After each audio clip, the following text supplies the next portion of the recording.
When I was 9 years old, I went off to summer camp for the first time, and my mother packed me a suitcase full of books, which to me seemed like a perfectly natural thing to do, because in my family, reading was the primary group activity. And this might sound antisocial to you, but for us, it was really just a different way of being social. You had the animal warmth of your family sitting right next to you, but you were also free to go roaming around the adventure land inside your own mind. And I had this idea that camp was going to be just like this, but better. I had a vision of 10 girls sitting in a cabin, cozily reading books in their matching nightgowns. Camp was more like a keg party without any alcohol. And on the very first day, our counselor gathered us all together, and she taught us a cheer that she said we would be doing every day for the rest of the summer to instill camp spirit. And it went like this. R-O-W-D-I-E, that's the way we spell rowdy, rowdy, rowdy. Let's get rowdy. Yeah.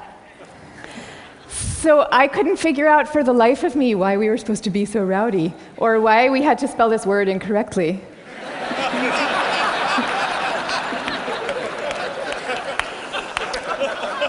But I recited the cheer. I recited the cheer along with everybody else. I did my best. And I just waited for the time that I could go off and read my books. But the first time that I took my book out of my suitcase, the coolest girl in the bunk came up to me and she asked me, "Why are you being so mellow?" Mellow, of course, being the exact opposite of R-O-W-D-I-E. And then the second time I tried it, the counselor came up to me with a concerned expression on her face, and she repeated the point about camp spirit and said we should all really work very hard to be outgoing. And so I put my books away, back in their suitcase, and I put them under my bed, and there they stayed for the rest of the summer. And I felt kind of guilty about this. I felt as if the books needed me somehow, and they were calling out to me, and I was forsaking them. But I did forsake them, and I didn't open that suitcase again until I was back home with my family at the end of the summer. Now, I tell you this story about summer camp. I could have told you 50 others just like it. All the times that I got the message that somehow my quiet and introverted style of being was not necessarily the right way to go, and that I should be trying to pass as more of an extrovert.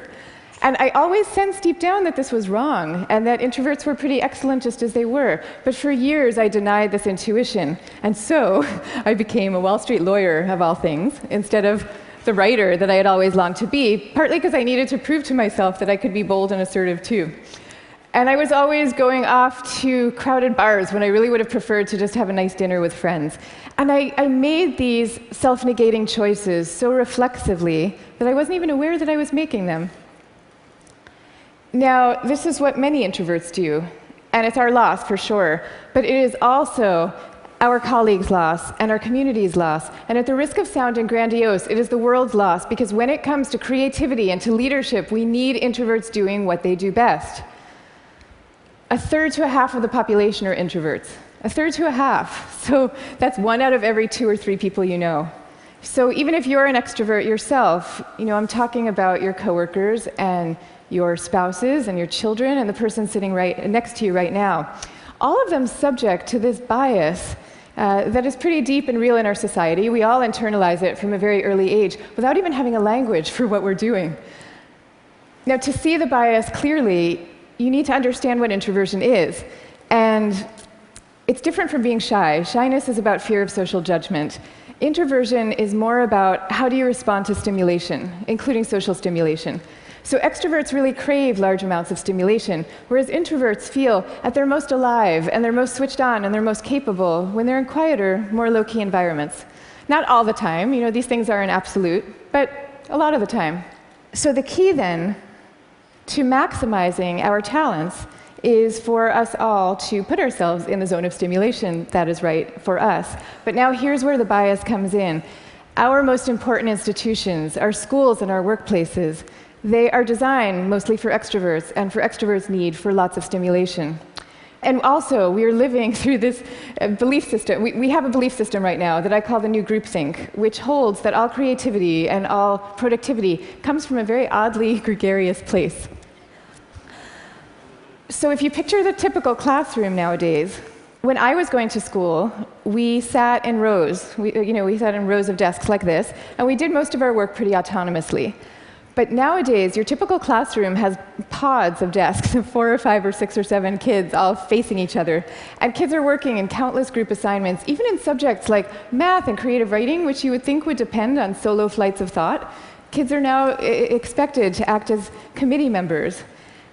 And for the kids who prefer to go off by themselves or just to work alone, those kids are seen as outliers often, or worse, as problem cases. And the vast majority of teachers reports believing that the ideal student is an extrovert as opposed to an introvert, even though introverts actually get better grades and are more knowledgeable, according to research. Okay, same thing is true in our workplaces.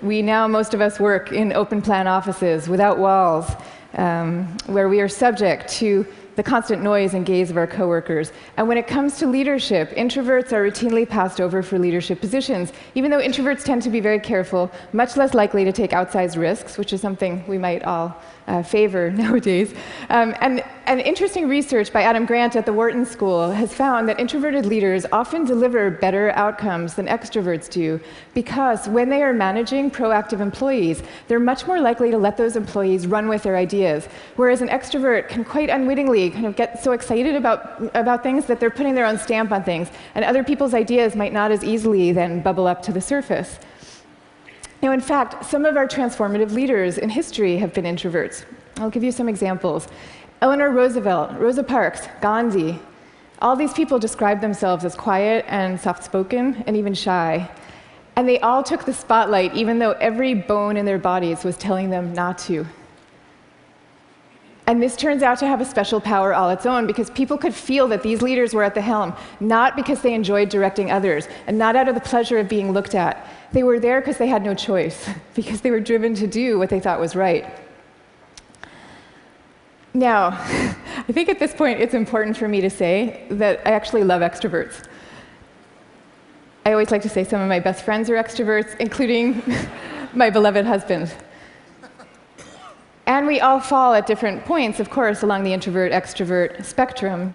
Even Carl Jung, the psychologist who first popularized these terms, said that there's no such thing as a pure introvert or a pure extrovert. He said that such a man would be in a lunatic asylum if he existed at all. And some people fall smack in the middle of the introvert-extrovert spectrum, and we call these people ambiverts. And I often think that they have the best of all worlds. But many of us do recognize ourselves as one type or the other. And what I'm saying is that culturally, we need a much better balance. We need more of a yin and yang between these two types.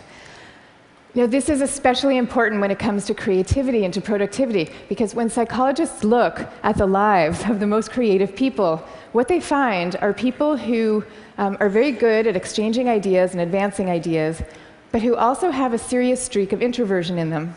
And this is because solitude is a crucial ingredient often to creativity. So Darwin, he took long walks alone in the woods and emphatically turned down dinner party invitations. Theodore Geisel, better known as Dr. Seuss, he dreamed up many of his amazing creations in a lonely bell tower office that he had in the back of his house in La Jolla, California.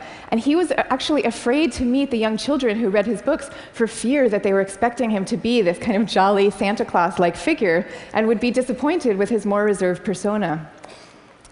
Steve Wozniak invented the first Apple computer sitting alone in his cubicle in Hewlett-Packard, where he was working at the time. And he says that he never would have become such an expert in the first place had he not been too introverted to leave the house when he was growing up. Now, of course, this does not mean that we should all stop collaborating. And case in point is Steve Wozniak famously coming together with Steve Jobs to start Apple Computer. But it does mean that solitude matters, and that for some people, it is the air that they breathe. And in fact, we have known for centuries about the transcendent power of solitude. It's only recently that we've strangely begun to forget it. If you look at most of the world's major religions, you will find seekers, Moses, Jesus, Buddha, Mohammed, seekers who are going off by themselves, alone, to the wilderness, where they then have profound epiphanies and revelations that they then bring back to the rest of the community. So no wilderness, no revelations. This is no surprise, though, if you look at the insights of contemporary psychology. You know, it turns out that we can't even be in a group of people without instinctively mirroring and mimicking their opinions, even about seemingly personal and visceral things like who you're attracted to. You will start aping the beliefs of the people around you without even realizing that that's what you're doing. And groups famously follow the opinions of the most dominant or charismatic person in the room, even though there's zero correlation between being the best talker and having the best ideas. I mean, zero. So you might be following the person with the best ideas, but you might not. And do you really want to leave it up to chance? Much better for everybody to go off by themselves, generate their own ideas, freed from the distortions of group dynamics, and then come together as a team to talk them through in a well-managed environment and take it from there. Now, if all this is true, then why are we getting it so wrong?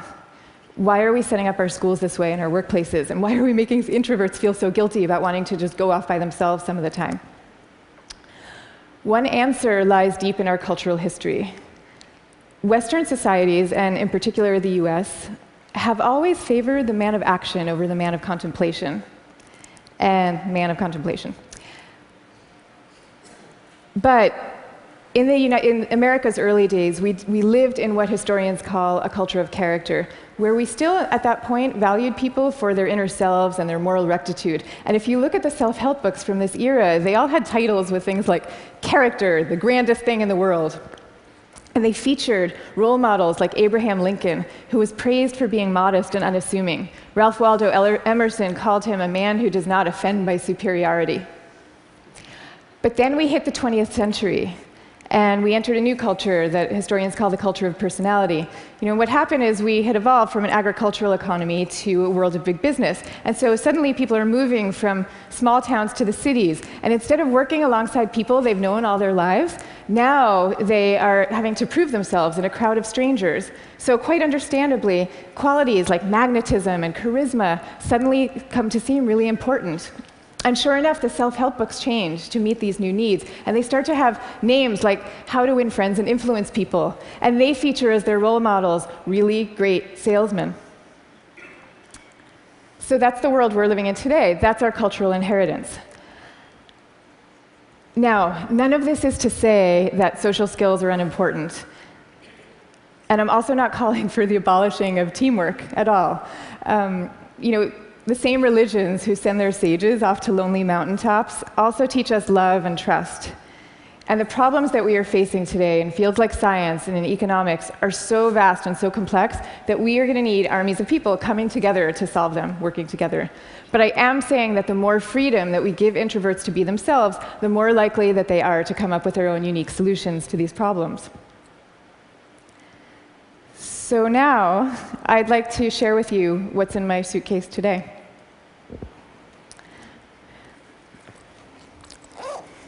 Guess what? Books. I have a suitcase full of books. Here's Margaret Atwood, Cat's Eye. Here's a novel by Milan Kundera. And here's The Guide of the Perplexed by Maimonides. But these are not exactly my books. I brought these books with me because they were written by my grandfather's favorite authors. My grandfather was a rabbi, and he was a widower who lived alone in a small apartment in Brooklyn. That was my favorite place in the world when I was growing up, partly because it was filled with his very gentle, very courtly presence, and partly because it was filled with books. I mean, literally, every table, every chair in this apartment had yielded its original function to now serve as a surface for swaying stacks of books. Just like the rest of my family, my grandfather's favorite thing to do in the world was to read. But he also loved his congregation, and you could feel this love in the sermons that he gave every week for the 62 years that he was a rabbi. He would take the fruits of each week's reading, and he would weave these intricate tapestries of ancient and humanist thought, and people would come from all over to hear him speak. But here's the thing about my grandfather. Underneath this ceremonial role, he was really modest and really introverted, so much so that when he delivered these sermons, he had trouble making eye contact with the very same congregation that he had been speaking to for 62 years. And even away from the podium, when you called him to say hello, He would often end the conversation prematurely for fear that he was taking up too much of your time. But when he died at the age of 94, the police had to close down the streets of his neighborhood to accommodate the crowd of people who came out to mourn him. And so these days, I try to learn from my grandfather's example in my own way. So I just published a book about introversion, and it took me about 7 years to write. And for me, that 7 years was like total bliss, because I was reading, I was writing, I was thinking, I was researching. It was my version of my grandfather's hours a day alone in his library. But now, all of a sudden, my job is very different. And my job is to be out here talking about it, talking about introversion.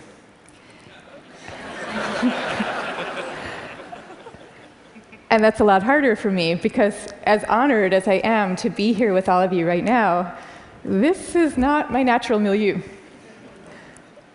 So I prepared for moments like these as best I could. I spent the last year practicing public speaking every chance I could get, and I called this my year of speaking dangerously. And that actually helped a lot. But I'll tell you, what helps even more is my sense, my belief, my hope that when it comes to our attitudes to introversion and to quiet and to solitude, we truly are poised on the brink of dramatic change. I mean, we are. And so I am going to leave you now with 3 calls for action for those who share this vision. Number 1, stop the madness for constant group work. Just stop it. Thank you. And I want to be clear about what I'm saying, because I deeply believe our offices should be encouraging casual, chatty, cafe-style types of interactions, the kind where people come together and serendipitously have an exchange of ideas. That is great. That's great for introverts, and it's great for extroverts. But we need much more privacy, much more freedom, much more autonomy at work. School, same thing. We need to be teaching kids to work together, for sure. But we also need to be teaching them how to work on their own. This is especially important for extroverted children, too. They need to work on their own, because that is where deep thought comes from, in part. Okay, number 2, go to the wilderness. Be like Buddha. Have your own revelations. I'm not saying that we all have to now go off and build our own cabins in the woods and never talk to each other again. But I am saying that we could all stand to unplug and get inside our own heads a little more often. Number 3, take a good look at what's inside your own suitcase and why you put it there. So extroverts, maybe your suitcases are also full of books, or maybe they're full of champagne glasses or skydiving equipment. Whatever it is, I hope you take these things out every chance you get and grace us with your energy and your joy. But introverts, you being you probably have the impulse to guard very carefully what's inside your own suitcase. And that's okay.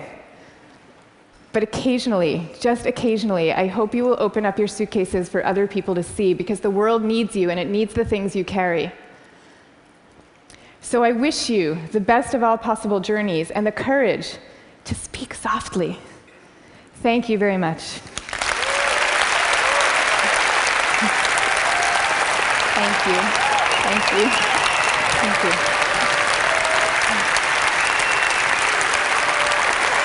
Thank you.